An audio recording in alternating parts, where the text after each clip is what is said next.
વિદ્યાર્થી મિત્રો, નીટ 2001માં આ પ્રશ્ન સમતલમાં ગતિ પ્રકરણમાંથી પૂછાયો હતો.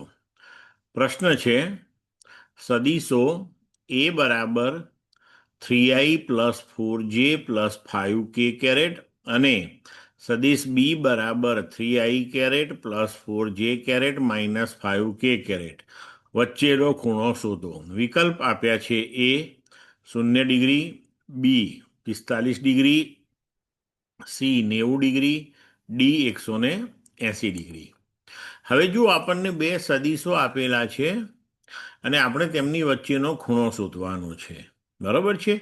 હવે આપણે જાણીએ છીએ કે સદીશોના ગુણાકાર આપણે જ્યારે ભણ્યા ત્યારે આપણે જોયું હતું કે વ્યાખ્યા અનુસાર સદીશોનો અદિશ ગુણાકાર એટલે કે a ડોટ બી બરાબર એ બી કોસ થીટા અને સદિશ ગુણાકાર એટલે એ બી સાઇન થીટા એન કેરેટ.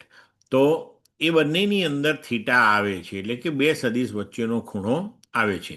તો પહેલાં આપણે અહીંયા બંને સદિશ માટે અદિશ ગુણાકાર ચેક કરીએ કે તેનું મૂલ્ય શું આવે છે. તો એ ડોટ બી આપણે કરીએ તો એ ડોટ બી બરાબર આ એનું મૂલ્ય મૂકી દીધું ડોટ અને બીનું મૂલ્ય આપણે. તો હવે આને આપણે ઉકેલીએ તો 3i caret dot 3i caret એટલે 9, 4j caret plus 4j caret એટલે 4 ઇન્ટુ 4 16, જે ડોટ જે 1 થઈ જશે અને 5k caret dot minus 5k caret k dot k 1 થશે અને 5 ઇન્ટુ 5 25, પણ આ ઋણ નિશાની અહીં આવી જશે.